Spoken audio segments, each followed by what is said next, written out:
Salut tout le monde, je suis super contente de vous retrouver pour une nouvelle vidéo. Ça fait presque un an que j'avais pas posté de vidéo, mais j'ai pas forcément eu le temps ni l'envie de le faire parce que c'est vrai que ça prend beaucoup de temps et puis j'avais pas grand chose à vous raconter. Et là ça y est, j'ai décidé de m'y remettre et de reprendre doucement les vidéos. J'en ai déjà quelques-unes en projet, mais celle qui avait le plus d'importance pour moi, c'est celle que je vais vous faire maintenant parce que oui, ceux qui me connaissent savent que je suis passée à la télé, donc j'ai participé à l'émission N'oubliez pas les paroles. Donc j'ai décidé de vous faire une vidéo qui va parler du casting, de la préparation de l'émission et de l'émission en elle-même. Donc comme ça j'espère que ça vous donnera envie de vous lancer si vous avez peur et si vous n'osez pas comme moi à la base je n'osais pas le faire.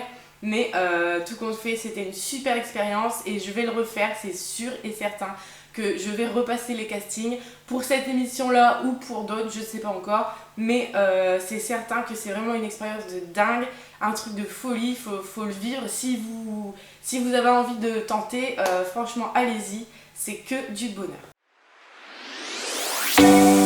Alors pour s'inscrire au casting c'est simple, si vous regardez l'émission, à la fin Nagui annonce toujours les dates et les lieux des castings avec un numéro de téléphone où vous pouvez vous inscrire sur leur site internet. Puis j'ai vu qu'il y avait des sélections à Arras dans le Pas-de-Calais au mois de janvier 2016, donc je me suis inscrite sur le site, ils demandent le numéro de téléphone, l'adresse mail et si mes souvenirs sont bons je pense que c'est tout. Et puis après vous n'avez plus qu'à attendre et 3-4 jours avant le casting on m'a appelé. Donc j'ai eu quelqu'un de la production au téléphone, un casteur, super sympa, super gentil. Et là il vous demande de chanter une chanson au téléphone. Donc ça peut paraître bizarre. J'ai eu la chance d'être toute seule chez moi donc ça a été facile. Mais j'imagine bien que si vous êtes sur votre lieu de travail ou dans votre voiture c'est un peu compliqué. Mais il faut pas chanter toute la chanson, il vous demande de chanter 30 secondes de la chanson. Et à la fin il vous dit si oui ou non vous pouvez participer au casting. Donc moi j'ai chanté, je ne sais même plus ce que j'ai chanté. Si moi j'ai chanté Mistral gagnant de Renaud, il me semble. Je suis pas sûre mais si. Enfin, si j'ai chanté Mistral gagnant, ouais. Enfin bref. Et à la fin, il m'a dit bon pas de problème, on se donne rendez-vous à Arras le 12 janvier, il me semble, quelque chose comme ça. Franchement j'étais super stressée, 2 jours avant. Et même le matin avant d'y aller, je me suis dit non j'y vais pas, tellement j'avais peur. Donc me voilà partie au volant de ma petite voiture jusqu'à Arras, le jour des sélections. Et là on arrive, c'était dans un grand hôtel où on est franchement, on était entre 200 et 300 personnes je pense. Et là vous avez un grand tableau à l'entrée qui dit que les personnes qui ont le nom de famille qui va de A à J par exemple, c'est dans la première salle et l'autre partie de l'alphabet dans la deuxième salle. Donc nous voilà séparés en 2 groupes, on arrive, on est tous installés sur des chaises en U. Et il y a les casteurs qui sont là, qui nous accueillent, qui mettent une ambiance de dingue, une ambiance de folie, super gentils, ils nous font crier, applaudir, enfin, franchement c'est un moment génial. Et après on passe aux choses sérieuses. C'est là en fait, c'est à partir de ce moment que je me rends compte que tout a vraiment commencé pour moi, mon expérience a vraiment commencé là à ce moment. Alors première épreuve du casting, vous avez un gros paquet de feuilles. On va dire, je ne sais plus le nombre exact, mais vous avez à peu près une vingtaine de chansons à trous et c'est à vous tout simplement de remplir les trous avec votre petit crayon et on a un temps imparti, je ne sais plus combien c'est, je ne sais plus, je ne saurais plus vous dire le temps, mais ça marche, c'est le même principe que pour l'émission, vous avez des phrases simples, des phrases un peu plus compliquées et des phrases compliquées qui vous rapportent plus ou moins de points. À la suite de cette première épreuve, les casteurs ramassent les feuilles et ils s'en vont rejoindre les autres casteurs de l'autre groupe et ensuite ils font le total de vos points, la moyenne des 2 groupes en fait, et si vous êtes au-dessus de la moyenne vous continuez, si vous n'êtes pas malheureusement vous ne continuez pas. Donc là les casteurs sont revenus dans la salle et ils ont appelé les personnes qui restaient là, qui restaient pour la deuxième épreuve. La deuxième épreuve, celle que je redoutais le plus, c'est... Comment vous dire? C'est assez spécial Parce qu'en fait, chacun notre tour, on doit chanter devant tout le monde, donc on se lève, tous les regards sont braqués sur nous. Et là, c'est à nous de mettre l'ambiance, de mettre le feu, de chanter, de faire participer. Parce qu'il faut savoir aussi que c'est une audition participative.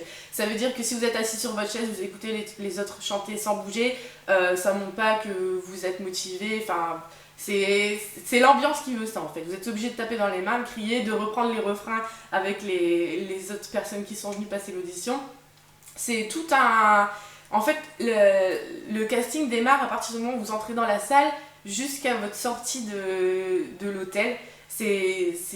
Ils vous jugent sur la personne aussi, pas forcément sur votre façon de chanter. Il ne faut pas s'appeler Céline Dion pour participer au casting. Il faut avoir des bases, je reconnais, mais il faut savoir mettre l'ambiance et il faut savoir montrer qu'on est réceptif aussi à l'ambiance, justement, qu'on sait participer et mettre de l'ambiance. Ça fait beaucoup de fois ambiance, mais je ne sais pas quoi dire d'autre. Voilà.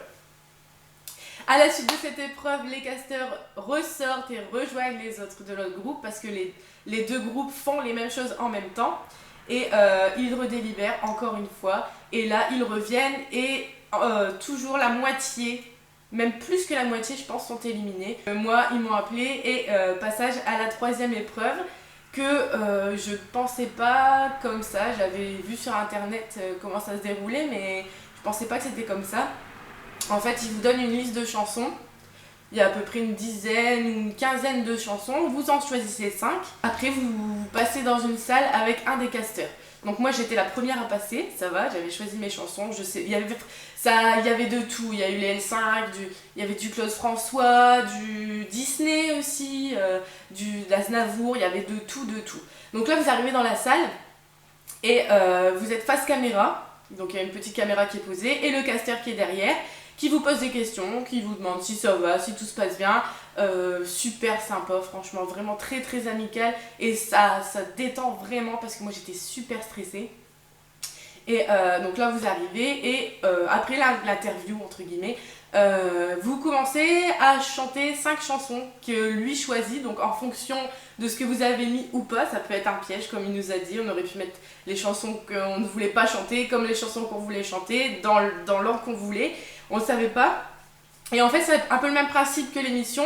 Vous démarrez la chanson, vous avez les paroles et au bout d'un moment vous ne les avez plus. Donc si vous ne savez pas, à vous d'inventer, de chanter, de dire ce que vous voulez. Si vous les connaissez, tant mieux, mais bon, il faut continuer toujours avec le sourire et montrer que vous êtes là, que vous en voulez, que vous voulez aller jusqu'au bout. Après la fin de cet entretien, on va dire, et ben on dit tout simplement au revoir et on s'en va. Voilà, c'est un peu ce délire là. Après, toutes les vidéos des personnes qui restent sont envoyées à la directrice de casting qui, elle, resélectionne parmi ce que les casteurs ont déjà sélectionné les personnes susceptibles de pouvoir passer à la télé ou pas. Voilà, donc c'est à partir de ce moment-là qu'une très très longue attente a commencé pour moi. J'ai attendu 1 an, presque 1 an pile, avant de passer à la suite. Donc en fait ils nous disent que si on n'est pas pris, on va recevoir un mail comme quoi on n'est pas sélectionné pour passer à la télé, donc nous n'avons plus qu'à retenter notre chance. Moi je n'ai jamais reçu ce mail, donc au bout d'un moment ça fait long, je me suis dit ils m'ont oublié. Mais c'est vrai qu'ils nous avaient dit lors du casting que ça pouvait être très long parce que la directrice de casting a beaucoup de vidéos à regarder et dans la France entière, ils font même des castings en Belgique. Donc il y a vraiment beaucoup de monde à regarder. Donc moi j'attendais. Et 1 an après avoir passé le casting, j'ai reçu un appel sur mon lieu de travail. Et j'ai décroché et on m'a dit: salut Mélissa, tu vas passer à N'oubliez pas les paroles, tu as été sélectionnée, tu passes la semaine prochaine. Et là, gros coup de stress, gros coup de flip. Franchement, j'ai eu... En fait, mon visage s'est décomposé. J'étais avec mes collègues et je me suis décomposée.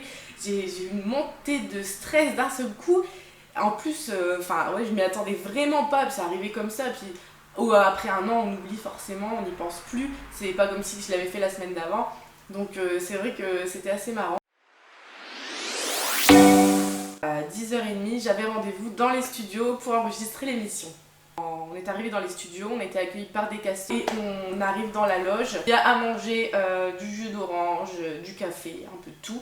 Et là, les casteurs nous expliquent les règles du jeu. Ça s'enchaîne très vite, on n'a pas le temps de discuter entre nous. Donc on passe en premier par la bieuse, donc on devait ramener plusieurs tenues. Et là, on choisit avec elle en fonction du candidat d'avant ou d'après pour pas être habillé de la même couleur ou pas être habillé pareil.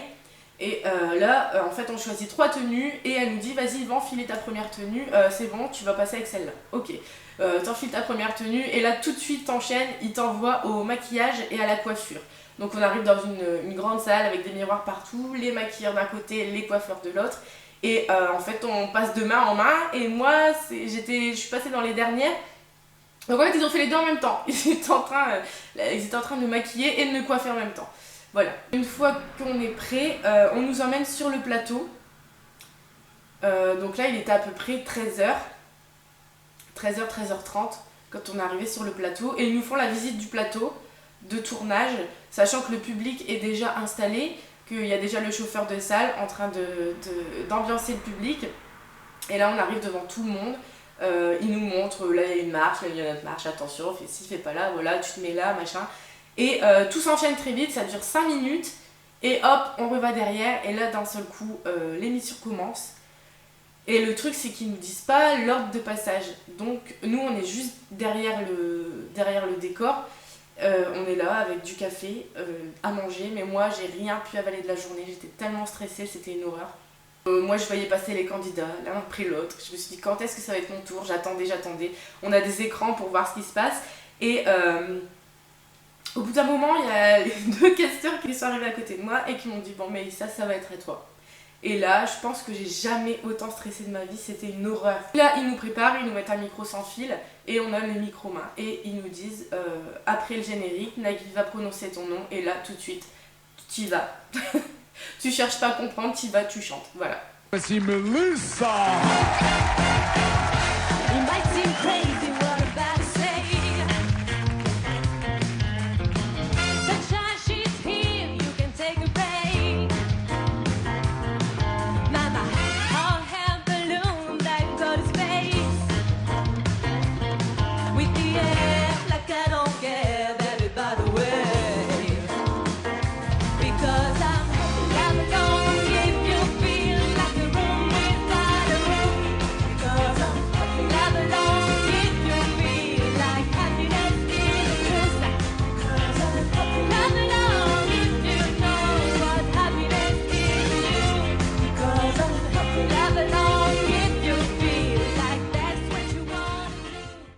Dit que je jouais ma vie en fait sur cette entrée en scène. Je suis arrivée avec une motivation et une détermination que même moi ça m'a surpris quand je me suis vue. On aurait dit que je jouais ma vie là-dessus en fait. Mais ils nous disent vous arrivez, vous souriez, vous êtes content d'être là et vous chantez fort dans le micro. Bon, il y a eu des fausses notes, il y a eu beaucoup de fausses notes tout au long de l'émission. Mais encore une fois, c'est sur le coup du stress. C'est vrai que je vais devoir apprendre à travailler sur moi-même parce que c'est quelque chose que je ne sais pas gérer, le stress. Ça se voit pas forcément, mais à l'intérieur, c'est compliqué à gérer. Alors là, premier choix de chanson, je tombe sur une chanson que j'ai révisée la veille ou le matin même avant de venir. Les L5, Une étincelle. Une chanson qui est pas très connue, mais moi j'étais fan des L5, je connais toutes les chansons par cœur. Au moment de trouver les paroles, gros blanc. Donc Nagui a parlé, je me suis refait la chanson vite fait dans la tête. J'ai retrouvé quelques mots, mais il m'en manquait 2. Et je pense que c'est ces 2 mots en fait qui m'ont fait perdre toute l'émission. J'ai perdu mes moyens. J'étais tellement dégoûtée que je me suis dit si je commence comme ça va mal finir. Que tout s'éclaire, plus de colère, avoir envie de voir l'infini.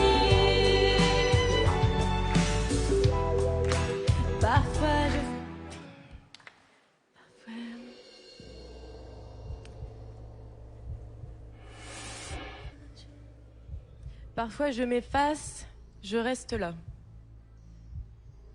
Parfois je m'efface, je reste là, et il en manque 2 en plus. Quand je pense au nombre de fois où avec la brosse à cheveux, vous avez fait cette chanson en playback dans la salle de bain devant le miroir. Pas d'idée? Non, j'ai pas d'idée. Ça fallait dire parfois Je m'efface, je reste là en solitaire. Vous aviez le début, malheureusement pas la chute. Après, j'ai choisi. En fait, il me restait Michel Polnareff à choisir, mais Michel Polnareff, je connais pas du tout. J'aime bien ce chanteur, mais je connais pas du tout les chansons. Surtout que c'était à 30 points, donc il devait y avoir 4 ou 5 mots à trouver.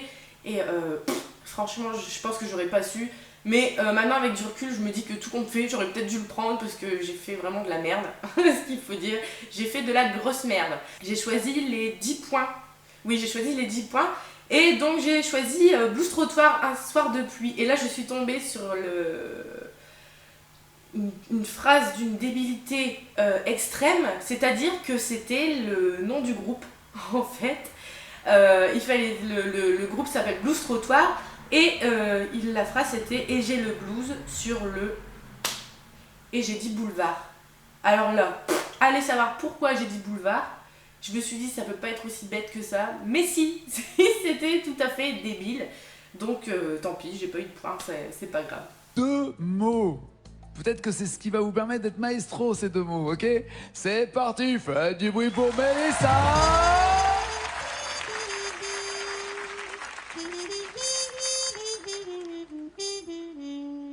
Monsieur Alexis à la trompette. Un soir de pluie et de brouillard, quelques taxis passant me voir, une insomnie qui tourne en cauchemar. Je n'ai qu'une envie, rentrer pas trop tard. De toute façon, je voulais pas sortir. Et ce soir, j'avais le blues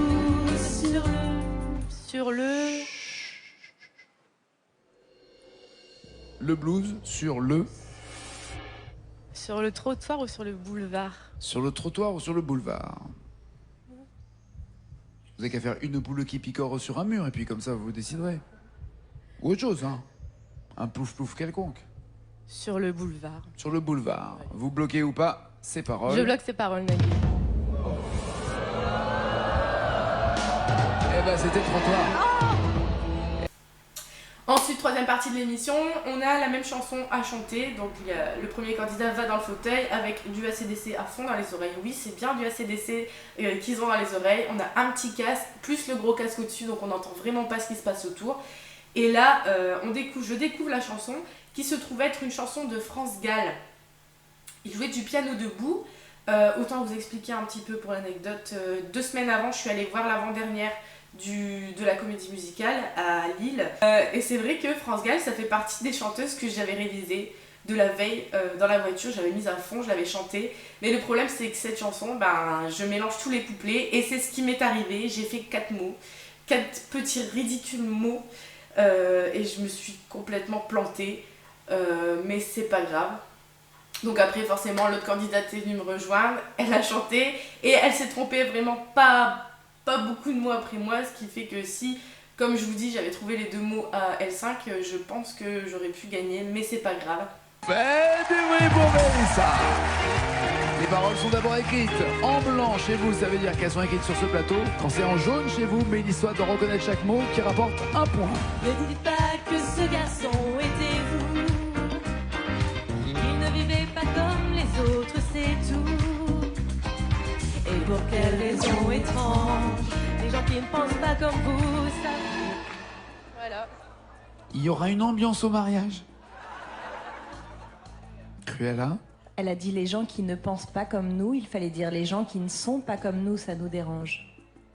Après, on a chanté la chanson presque en entière ensemble et c'était un super moment. Et là, j'ai dit au revoir. Et là, Nagui m'a dit au revoir. Et je suis partie comme quand je suis venue, en fait, les mains vides, mais avec beaucoup de souvenirs. Je suis repartie avec des souvenirs plein la tête. C'était un moment inoubliable que j'oublierai jamais. Je vais recommencer, c'est certain. C'était vraiment une expérience de dingue. Rien que d'y repenser, enfin c'est vrai que je suis dégoûtée d'avoir perdu, ça je pense que c'est normal, tout le monde, mais à côté de ça, Je suis contente de l'avoir fait, même s'il y a des tas de fausses notes, qu'il y a mon accent du Nord qui ressort fortement quand je parle. C'est quelque chose que je referai sans hésiter. Et je vous conseille à vous qui hésitez peut-être à vous lancer ou participer à des émissions télé, faites-le. Vous n'avez rien à perdre, justement, vous avez tout à y gagner. Vous n'allez peut-être pas gagner d'argent, mais à côté de ça, l'expérience, c'est quand même un truc de dingue. J'espère que cette vidéo aura donné à plusieurs d'entre vous l'envie de passer au moins des castings télé, d'essayer, de voir comment ça se déroule, parce que franchement, c'est génial. J'espère que ça vous a plu, que ça vous a un peu plus éclairé sur la façon dont se déroulent les castings télé. Si cette vidéo vous a plu, mettez un petit pouce en l'air. Abonnez-vous à ma chaîne, ça m'encourage à continuer les vidéos et à vous faire découvrir plein d'autres choses. J'ai encore plusieurs projets de vidéos qui sont dans ma tête. Salut, je vous fais des gros bisous et je vous dis à bientôt.